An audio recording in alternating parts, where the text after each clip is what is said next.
मैं सिगरेट खरीदने के लिए होटल की एक अंदरूनी दुकान में दाखिल हुआ तो उसने देख भाल के बहाने चंद मिनट वहीं गुजार दिए। गजाला के लिए वो मोहलत काफी थी। सरासी देर में हम अपने कमरे में मौजूद थे। मगरबी मुआशरत के एतबार से हमारे कमरे में असद की मौजूदगी मायूब थी, क्योंकि वो अकलौता कमरा हमारी ख्वाबगाह भी था, मगर वहां बैठना हमारी मजबूरी थी। राजन के बारे में किसी खुले मकाम पर बात नहीं की जा सकती थी। अजनबी सरजमीन पर अपनी मादरी जुबान में बात करने का फायदा हासिल होने के बावजूद राजन के नाम पर किसी के कान खड़े हो सकते थे। हमें सेलर्स बार में अपने लबों को तर्क किए खासी देर हो चुकी थी। डान ने हमारे साथ अपनी गर्मजोशी के तमाम तर मुजाहरे के बावजूद मेहमानदारी के नाम पर पानी के एक गिलास तक की पेशकश नहीं की थी। मेरे हिमा पर गजाला ने इंटरकॉम पर रूम सर्विस को चाय और सैंडविचेस का आर्डर दे दिया। गजाला के लिए असद की मौजूदगी में बेतकल्लुफी का इजहार मुमकिन नहीं था। कोई बात शुरू करने से पहले मैंने उसे ये खुशखबरी सुना दी कि हम डान बर्नार्ड का एतमाद जीतने में कामयाब हो गए थे। अब अगले कदम के बारे में तुम्हारी क्या राय है? मैंने असद से पूछा। तुम डान से कहकर आए हो कि फौरी तौर पर राजन को हरासा करना चाहोगे। मुझे अंदाजा नहीं है कि ये इरादा जाहिर करते हुए तुम्हारे दिमाग में क्या था, वो बोला। मैंने वो बात रवानी में कह दी थी। मसला ये है कि राजन इस वक्त थाईलैंड में नहीं है। वो आ जाए तो इस तक रसाई दुश्वार होगी। वो हो या ना हो, यहाँ उसके मफादात हैं। गजाला ने मेरी बात दरमियान से उचक कर कहा। आपने बताया था कि यहाँ उसके कई कैसीनो और नाइट क्लब चलते हैं। असद हमतन गजाला की तरफ मुतवज्जा हो चुका था। उसके खामोश होने पर बोला, यह बात मैंने ही अली को बताई थी। इन्हें नुकसान पहुंचाकर राजन को पैगाम दिया जा सकता है। गजाला ने बरजस्ता कहा, तुम्हारा मशवरा बहुत मुनासिब है। यह काम निस्बतन आसानी से किया जा सकता है। असद ने एतराफ़ किया, तुम्हारे बारे में मेरा यह अंदाज़ा गलत साबित हो रहा है कि औरत होने की वजह से तुम ऐसे मामलात में कोई बेहतर मशवरा नहीं दे सकोगी। इन ठिकानों की फहरिस्त तुमको मुहैया करना होगी। मैंने उसके तबसरे को नज़रअंदाज करते हुए कहा, मैं यहाँ से जाते ही फहरिस्त तैयार कर दूंगा। कम अज कम 3 कैसीनो और 2 नाइट क्लब मेरी नज़रों में हैं, जो बिला शिरकत गैर राजन की मलकियत है। ये काम की इब्तदा होगी। आगे के बारे में तुम क्या सोच रहे हो? उसने पूछा। एक मरतबा आगाज हो जाए फिर राहें निकलती चली आएगी। क्या सोबराज के यहाँ आने से पहले ऐसी कार्रवाइयाँ राजन को होशियार नहीं करेंगी? गजाला ने एक माकूल नुक्ता उठाया। वो जरूर चौकन्ना हो जाएगा। जान की तसल्ली के लिए हमें ऐसे इकदामात उठाने होंगे। मैंने वजाहत की। उसे राजन से पुरखाश है। वह हर कीमत पर इसे नीचा दिखाना चाहता है। इसके लिए सोबराज एक नया नाम होगा। वो हमारा मसला है। अब बात समझ में आई। गजाला पुरख्याल अंदाज में अपने होंठ सुकेट कर बोली, आपने राजन और डान की दुश्मनी से फायदा उठाकर डान को राम किया है। असल बात यही है, असद ने कहा। हमें सोबराज का नाम लिए बगैर उसका कोई लगाना होगा। बज़ाहिर हम राजन के खिलाफ काम कर रहे होंगे। इसी वक्त रूम सर्विस की एक मकामी वेट्रेस चाय और सैंडविचेस की ट्राली लेकर आ गई और कुछ देर के लिए गुफ्तगू का सिलसिला मौकूफ हो गया। इस वक्त सूरत हाल वाज़ेह नहीं थी। छोटा राजन नामालूम वजूह के बिना पर बैंकॉक से बाहर गया हुआ था। सोबराज यकीनी तौर पर कराची से फरार होकर ईरान पहुंच चुका था। कुछ कहा नहीं जा सकता था कि वह कब तक बैंकॉक का रुख करेगा। वह आखिरी लम्हात पर अपना इरादा तब्दील करके खामोशी से किसी और सिमत में निकल जाता तो हमारी पूरी मुहिम बदतरीन नाकामी से दो चार हो सकती थी। यह हमारी तकदीर की खूबी थी कि हमें डान की हमायत मुयस्सर आ गई थी। इसे हाथ में रखने के लिए हमारा राजन के मफादात के खिलाफ मैदान में उतरना लाजिम हो गया था। डान का मान रखने के लिए राजन के मलकियती कारोबार को नुकसान पहुंचाना जरूरी था। वो काम हम दोनों में से किसी को नहीं करना था। इसके लिए डान के आदमियों को धंधे से लगाया जा सकता था। चाय नोशी के दरमियान हम तीनों इन मामलात के मुख्तलिफ पहलुओं पर बातें करते रहे। इस दौरान में मेरे मोबाइल की घंटी बजने लगी। मैंने स्क्रीन पर नमूदार होने वाला नंबर देखा। वो जलाल की कॉल थी। मैं लम्हा भर के लिए उलझन में पड़ गया। असद की मौजूदगी में मैं जलाल से खुलकर बात नहीं कर सकता था। कॉल मुनक़ता करना मुनासिब नहीं था। पता नहीं उसने अपनी मसरूफियात में से वक्त निकाल कर किस जरूरत के तहत फोन किया था। घंटे की आवाज़ पर असद ने किसी तजस्सुस का मुजाहिरा नहीं किया। वो गजाला को कोई बात समझाने की कोशिश कर रहा था। मैंने एक नज़र उसकी तरफ देखा और कॉल वसूल कर ली। बैंकॉक में तुम्हारा वक्त कैसा गुजरा है शहजादे? मेरे कान में जलाल की बेतकल्लुफाना आवाज़ आई। वो इस वक्त अच्छे मूड में था। मैं खैरियत से हूँ सर, मैंने मोहतात होकर जवाब दिया। जलाल के लिए मेरा वो तखातुब अजनबी था। वो फौरन बात की तह तक पहुँच गया। मुझे इतनी इज्जत दे रहे हो, कौन आया हुआ तुम्हारे पास? असद बैठा हुआ है। हम अभी डान बर्नार्ड से मिलकर आए हैं। मेरी जुबान से अपना नाम सुनकर असद चौंका और गुफ्तगू रोक कर मेरी तरफ मुतवज्जा हो गया। ये डान बर्नार्ड क्या बला है? जलाल ने हैरत से पूछा। इस पर असद ज्यादा बेहतर रोशनी डाल सकेगा, मैंने मुअद्दब रहते हुए कहा। मैं भी उससे भी बात करूंगा। मैंने तुम्हें 2 बातें बताने के लिए फोन किया है। भारतीय सफारत खाने के अफसर ने विजय की लाश और दूसरे भारतीय शहरियों को शनाख्त कर लिया है। वो मुदाफाना पोजीशन इख्तियार करने पर मजबूर हो गए हैं। दूसरी खबर यह है कि डैनी होने के शुबे में हमारे इमाम पर एक एजेंसी ने 2 आदमी पकड़ लिए हैं। इनसे बात पुरुष की जा रही है।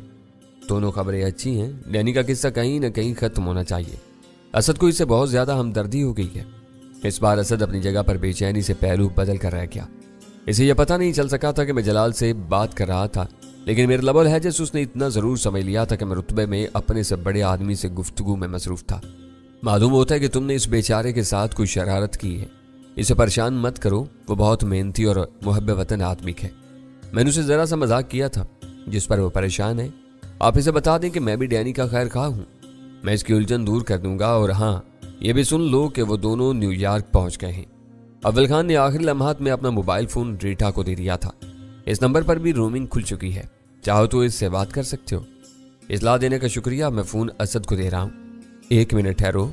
डॉन बर्नार्ड के जिक्र से मुझे अंदाजा हो रहा है कि तुमने वहां पहुंचते ही तोड़ने की कोशिश शुरू कर दी है। इस वक्त राजन और सोबराज से ज्यादा अहम तुम्हारी सलामती है। काम जरूर करो, मगर ये ना भूलो कि तुमको यहाँ मौजूद खतरात की वजह से बाहर जाना पड़ा है। सब याद है सर, आप मेरी फिक्र न करें और असद से बात करें। मैंने अपना मोबाइल फोन असद की तरफ बढ़ा दिया। फोन हाथ में आते ही उसने इस तरारी तौर पर अपनी जगह छोड़ दी। फिर उसकी जुबान से मशीनी अंदाज में सर सर की आवाजें बरामद होने लगी। बात करते हुए बल्कि सुनते हुए उसने कमरे में टहलना शुरू कर दिया था। शायद जलाल उसे कुछ समझा रहा था। कुछ देर वो सिलसिला जारी रहा। फिर उसने अपने बास को डॉन के बारे में इख्तिसार से बताना शुरू कर दिया। वो अफसरी और माहतहती का मामला था। मेरा तजर्बा था कि जलाल अपने आदमियों पर मेहरबान होने के साथ डिसिप्लिन के मामले में बहुत सख्त था। वो गुफ्तगू ज्यादा देर तक जारी न रह सकी। असद ने फोन बंद करके मेरे हवाले किया और थके हुए अंदाज में सोफे पर बैठ गया। अच्छा हुआ कि बात इसी वक्त साफ हो गई। चंद सानियों बाद उसने रुमाल से अपनी पेशानी साफ करते हुए कहा, यानी पर मुकर्रर किए हुए इनाम के बारे में तुम्हारी हरीसाना बातों ने अभी तक मुझे परेशान किया हुआ था। तुम्हारे सफाई पेश करने के बावजूद मेरा ज़हन साफ नहीं हो सका था। इस बारे में तुम्हें मजाक नहीं करना चाहिए था। आइंदा ख्याल रखूंगा। मैंने मुस्कुरा कर वो बात वहीं खत्म कर दी। असद अगले रोज 11 बजे आने का वादा करके रुखसत हो गया। 11 बजे असद ने फोन पर इतला दी कि सोबराज इस रात की एयरलाइन की परवाज से खामोशी से बैंकॉक पहुंच गया था। इसके बारे में हमारे ये अंदाजा 100% दुरुस्त साबित हुआ था। पाकिस्तान से फरार की राह इख्तियार करने के बाद वो गैर ज़रूरी तौर पर ईरान में रुक कर अपना वक्त बर्बाद नहीं करेगा। पहली फुर्सत में बैंकॉक का रुख करेगा, जहाँ उसके लिए छोटा राजन जैसा मेजबान मौजूद था। मुझे ज्यादा इंतजार नहीं करना पड़ा था। उसकी आमद की इतला से मुझे दोहरी खुशी हुई थी। उसने पनाह लेने के लिए किसी और मुल्क का इंतखाब नहीं किया था और बहुत जल्द बैंकॉक आ गया था। जो लोग अपने असूलों की पासदारी करते हुए ईमानदारी से दौलत कमाते हैं, वो करोड़पति हो जाने के बावजूद बेजा इसराफ और नमूतो नुमाइश की तरफ राग़िब नहीं होते। नाजायज ज़रा इस्तेमाल करके आसानी से दौलत बटोरने वालों का हाल इनसे बहुत मुख्तलिफ होता है। वो कदम कदम पर अपनी सरवत और हैसियत का मुजाहरा करने के बहाने तलाश करते रहते हैं। छोटा राजन का ताल्लुक इस दूसरे कबीले से था। वो खुद बैंकॉक में नहीं था, लेकिन उसके आदमियों को सोबराज की आमद का इल्म था। उसके 3 मुसल्लह मुहाफिज एक पुरुष को बुलेट प्रूफ गाड़ी में एयरपोर्ट पहुंचे थे और सोबराज को अपनी हिफाजत में बराह रास्त राजन के घर ले गए थे। सोबराज अपने साथ सिर्फ एक सूटकेस लेकर बैंकॉक पहुंचा था। असद की फराम की हुई इत्तला के मुताबिक सोबराज जब भी बैंकॉक आता था, शहर के किसी अच्छे होटल में कायम करता था। यह पहली बार हुआ था कि उसे एयरपोर्ट से राजन के घर पहुंचा दिया गया था। सोबराज के लिए हालात ने बहुत तेजी से पलटा खाया था। पहले वो पाकिस्तान के एक मुअज़्ज़ज़ सियासतदान की हैसियत से बैंकॉक आता था। इस बार वो पाकिस्तानी कानून को मतलूब एक मफरूर मुजरिम था, जो अपने मुल्क की सरहद को गैर कानूनी तौर पर अबूर करके पड़ोसी मुल्क से बैंकॉक पहुंचा था। एक इम्कान ये भी था कि हवाई अड्डे से राजन के घर मुंतकिल होकर उसने अपनी आमद को खुफिया रखने की कोशिश की हो, ताकि उसकी नई कमीनगाह का इल्म ना हो सके। असबाबो इम्कानात कुछ भी रहे हों, यह खबर बहुत बड़ी थी कि मेरा बदतरीन हरीफ आखिरकार मेरे करीब आ चुका था। असद हमारे होटल से रुखसत होकर सीधा हवाई अड्डे की तरफ गया था। पता चला कि तेहरान से आने वाली परवाज ताखीर से बैंकॉक पहुंचेगी। इसका काफी वक्त इंतजार की कोफ्त में बर्बाद हुआ था। मैंने उससे तवील गुफ्तगू नहीं की। काम की चंद बातें मालूम करने के बाद फोन बंद कर दिया। सोबराज आ गया है और राजन यहाँ से गायब है। क्या यह मौका उसे घेरने के लिए मुनासिब नहीं है? गजाला ने पुरतजस्सुस लहजे में पूछा। तुमने सुना नहीं कि वो राजन के घर में ठहरा हुआ है? वो घर किसी हथियारबंद मोर्चे से कम नहीं है। किसी का वहां घुसना मुमकिन नहीं है। उसे खासी ढील मिल चुकी है। अब आप उसे फोन करके तो परेशान कर ही सकते हैं। मैंने गौर से उसकी तरफ देखा। उसने मुझसे नजरें चुरा कर अपना सर मेरे सीने पर रख दिया। हब रिवर रोड वाले तसादुम के बाद उसे फोन करने की कोई गुंजाइश नहीं रही। मैंने कहा, आप आंख मचोले की बात सोच रहे हैं, मैं उसे धमकाने का मशवरा दे रही हूँ। अब हर बात खुलकर सामने आ चुकी है, आप उससे दो टोक बात कर सकते हैं। वो भड़क सकता है। बैंकॉक पहुंचते ही उसे मेरा फोन मौसूल हुआ तो उसके कान खड़े हो जाएंगे। आपको क्या पता कि वो कहाँ है? सैटेलाइट फोन पर उससे दुनिया के हर हिस्से में राब्ता हो सकता है। वो ये भी कह सकता है कि वो इस वक्त कराची में है। उसे फोन करके हमें क्या हासिल होगा? मैंने चिढ़ कर पूछा। ज़हनी सुकून और आसूदगी, उसने जवाब दिया।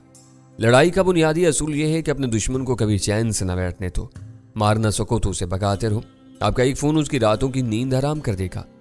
तुम्हारे मिजाज में किसी को अजियत पहुंचाने का आंसर नहीं है, लेकिन बैंकॉक आने के बाद तुम रफ्ता रफ्ता तब्दील हो रही हो। ये बताओ कि मैं उससे क्या कहूँ? वह हंस पड़ी। बातें बनाना आपका फन है, मुझसे क्या पूछ रहे हैं? मैंने साइड टेबल से अपना मोबाइल फोन उठाया था कि उसकी घंटी बजने लगी।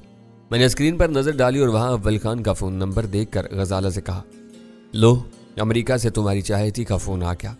दूसरी तरफ वाकई वीरा थी और चहक रही थी। मैंने जानबूझकर इस वक्त फोन किया है। तुम दोनों किसी होटल के कमरे में अपने बिस्तर में लेटे हुए होगे। इस वक्त और क्या किया जा सकता है? मैंने कहा, कुदरत का क्या निजाम है, तुम वहां गहरी रात के मजे ले रहे हो। मैं नाश्ता करके बैठी हूँ और बाहर चमकीली धूप फैली हुई है। सूरज की तेज रोशनी से तुम्हारी आंखें चुंधिया रही होंगी। चमगादड़ों से मेरा कोई ताल्लुक नहीं है।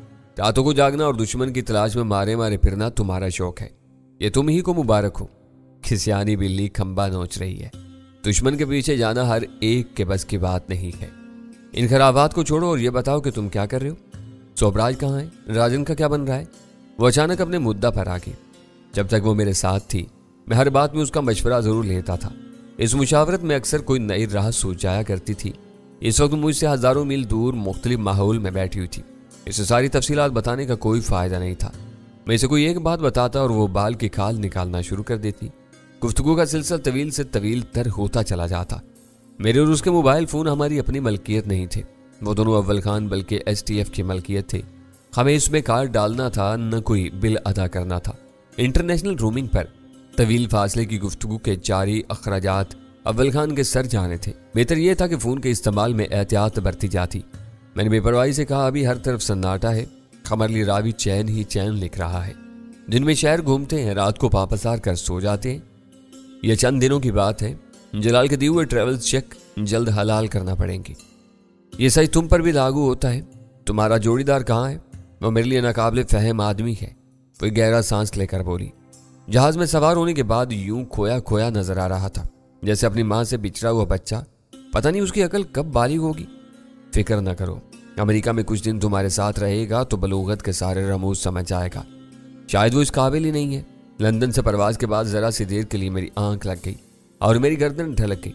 उसके छाने पर टिक गई। वो बिदक गया। बेदर्दी से मेरी गर्दन हटाकर जहाज के पिछले हिस्से में चल दिया। मैं आधे घंटे बाद उसे मनाकर सीट पर वापस ला सकी। शायद वो तुम्हारे पास नहीं है, वरना तुम यह हर्जा सराय नहीं कर सकती थी। अब मैंने उसे घन चक्कर बनाया हुआ है, उसने एक जानदार कहका लगाकर बताया। मेरे उल्टे टखने में मोच आ गई है। वो इसके लिए दर्द कुछ करीम और बैंडेज खरीदने के लिए निकला हुआ है। पता नहीं कितनी देर में वापस आएगा। तुम्हारे टखने में मोच कैसे आ गई? मैंने इश्तबा आमेज़ लहजे में पूछा। मेरे पैर में मोच नहीं आ सकती। वो 3 घंटों से मेरे पैर को अपनी गोद में लेकर बल करीम से मालिश कर रहा था और मुझे मजा आ रहा था। इसकी हालत पर तस खाकर मैंने अपनी तकलीफ बढ़ा दी और उसे बाजार भेज दिया। इसी तरह उसकी अकल ठिकाने पर आएगी। तुम उसके साथ जुल्म कर रही हो, ये बदसलूकी रंग लाएगी। मैंने गुस्से से कहा। जुल्म नहीं, ये पुरअमन बकाए बहामी के नादर हरबे हैं। मेरे पैर में मोच आने से पहले वो मुझसे सीधे मुंह बात नहीं कर रहा था। अब मेरे लिए परेशान है। लम्हा भर के तवक्कुफ के बाद उसने अपनी बात जारी रखी। अभी तुम अपने बदन में दर्द होने की शिकायत करो। गजला अपनी नींद को भूलकर ऐसी चाहत से तुम्हारा बदन दबाएगी कि तुम्हारी तबीयत निखर जाएगी। ऐसे बेजर हीलों और बहानों से आपस की मोहब्बत पड़ती है। तुम ये खेल खेलने के लिए वहां गई हो? मैंने तुलसी से पूछा। जब तक काम का आगाज करने के लिए कोई सिरा नहीं मिलता, इसी तरह खुश रहकर वक्त गुजारना होगा। ये नामुमकिन है कि बिल क्लिंटन यहाँ आकर मुझे पाकिस्तान के खिलाफ अपने सरकारी मंसूबों से आगाह करते। वो रुके बगैर बोलती चली गई। वो न्यूयॉर्क में सुबह का वक्त था। वीरा का जहन तरोताजा था। मैंने बात खत्म करने के लिए नरमी से कहा, झूठ सच बोल कर सुल्तान शाह को तंग न करो। वो दूसरे ढब का आदमी है। मेरी दुआ है कि तुम दोनों के दरमियान कोई तलखी जन्म न ले। गजाला जाग रही हो तो उससे भी बात करा दो। वीरा ने मेरा इरादा भांप कर कहा। वो सो चुकी है। मैंने गजाला को आंख मार कर जवाब दिया। ओके, मैं रात को उससे बात कर लूंगी। मोबाइल फोन को इतनी बेदर्दी से इस्तेमाल न करो। ये अव्वल खान की मेहरबानी है कि उसने चलते चलते अपना सेट तुम्हारे हवाले कर दिया। इसे हम जरूरत के लिए मखसूस रखो। चंद रोज तक हम लोगों से बात नहीं करोगी तो कयामत नहीं आ जाएगी। मैं ख्याल रखूंगी। उसने शराफत से मेरी बात मानकर मुझे हैरान कर दिया और इसी के साथ लाइन बेजान हो गई। क्या आप सोबराज से बात नहीं करेंगे? मैंने जो ही फोन साइड टेबल पर रखा, गजाला ने एक सवाल ताक दिया। सुबह देखा जाएगा, अब बहुत देर हो चुकी है। मैंने कसलमंदी से जवाब दिया। वो आपका दोस्त नहीं दुश्मन है। आप वक्त की परवाह क्यों कर रहे हैं? रात के अंधेरे में लफ्जों की काट बढ़ जाती है। इस वक्त वो ज्यादा बेचैन होगा। गजाला की बात दुरुस्त थी। मुझे इस नाबकार का सैटेलाइट फोन नंबर जुबानी याद था। मैंने तेजी से सोबराज का नंबर मिलाया। मैंने बोलने में पहल नहीं की। तीसरी घंटे की अधूरी आवाज खत्म होने के बाद दूसरी तरफ से आने वाली आवाज का मुंतजिर रहा।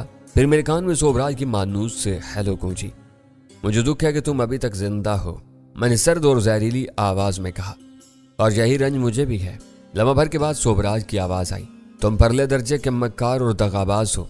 मुझे सरहद पार कराने का फरेब देकर तुमने कातलों के नरगे में लेने का प्रोग्राम बनाया था जो उल्टा हो गया। काश तुम भी लंगड़ाते हुए वहां आ गए होते तो वहां से तुम्हारा ताबूत वापस जाता। टैनी, तुमसे बड़ा धोखेबाज मैंने कहीं नहीं देखा। तुम्हारी नीयत साफ थी तो वहां लश्कर लेकर क्यों आए थे? मुझे शुरू से तुम्हारी नीयत पर शक था। आखिरकार वो दुरुस्त साबित हुआ। तुम तनहा वहां आए होते तो मेरे आदमी वाकई तुम्हें सरहद पार ले जाते। दोस्तों पर खुदकार राइफलें नहीं तानी जाती। खुद को राम कहने वाले ने मुझे अपने निशाने पर लिया हुआ था। मैंने तैयारी न की हुई होती तो मेरी जिंदगी की आखिरी रात साबित हो सकती थी। तुम्हारा विजय अपने हसरतों समेत जहन्नुम में पहुंचा दिया। क्या मैं जिंदा हूं? साजिशें करने वालों की जिंदगी ज्यादा तवील नहीं होती। उसकी भारी और जहरीली आवाज आई। तुम एजेंसियों के सहारे जिंदा हो। इनसे मिलकर तुमने इस मामले में बिलावजह मेरा नाम उछाला है, मुझ पर बहुतान लगाए हैं। तुमको इसकी कीमत अदा करना होगी। मैं तैयार हूं और आओ कीमत ले जाओ, मैंने इस्तज़ाई लहजे में जवाब दिया। मैं आऊंगा और इस बार तुम्हें ठंडा करके लौटूंगा। ज्यादा ठंडा न करना, मुझे सर्दी महसूस होगी, मैंने हकारत से जवाब दिया। तुम जैसा भगोड़ा अब कुछ नहीं कर सकता। जो अपनी जान बचाने के लिए दर बदर मारा फिर रहा हो वो किसी का बाल भी बीका नहीं कर सकता। मुझे यकीन है कि तुम दहशत ज़दा होकर कराची से भाग चुके हो। कराची में तुम मेरी धूल भी नहीं पा सकोगे। मैं तुम्हारे कानून की गिरफ्त से बहुत दूर आ चुका हूँ। यह दहशत नहीं, मेरी मसलहत का कमाल है। मेरा रास्ता रोकने की कोई कोशिश बराबर साबित नहीं हो सकी। वहां से निकल आया। विजय मारा गया। उसके 2 भारतीय साथी जिंदा पकड़े गए हैं। मुझे ये सब बताने की जरूरत नहीं। उसने तलखी से मेरी बात काट दी। एजेंसियों के दलाल अखबार ये सब छाप चुके हैं। यह नहीं छपा कि एक भारतीय अफसर ने इन तीनों को अपना शहरी मान लिया है। इससे मेरे लिए क्या फर्क पड़ेगा? वो सवाल इस्तज़ाई था। तुम्हारे खिलाफ 2 नए जिंदा गवाह मौजूद हैं। वो काट के उल्लू हैं, एक लफ्ज भी नहीं बता सकेंगे। जो जानता तो वो अब जिंदा नहीं है।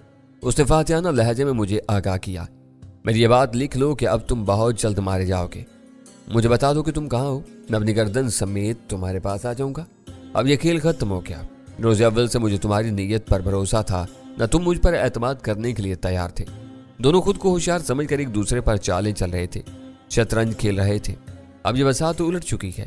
हिम्मत है तो मुझे ढूंढ लो, वरना मैं तुम तक पहुंचकर तुम्हारा काम तमाम कर दूंगा। मुझे महसूस हो रहा है कि मेरी तकदीर बिगाड़ने में शुरू से तुम्हारा दखल रहा है। यह मेरी भारी गलती थी कि शुरू में मैंने तुम्हें अपना हमदर्द समझ लिया। गनीमत है कि मेरा वो गुमान ज्यादा देर बाकी नहीं रहा। मैं तुम्हें देख चुका हूँ। हजारों की भीड़ में दोबारा देखा तो एक नजर में पहचान लूंगा। तो मेरे हाथों से नहीं बच सकोगे। कौन बचता है और कौन अपने अंजाम को पहुंचता है, यह आने वाले वक्त बताएगा। मैंने सर्द लहजे में वो बात कहकर फोन बंद कर दिया।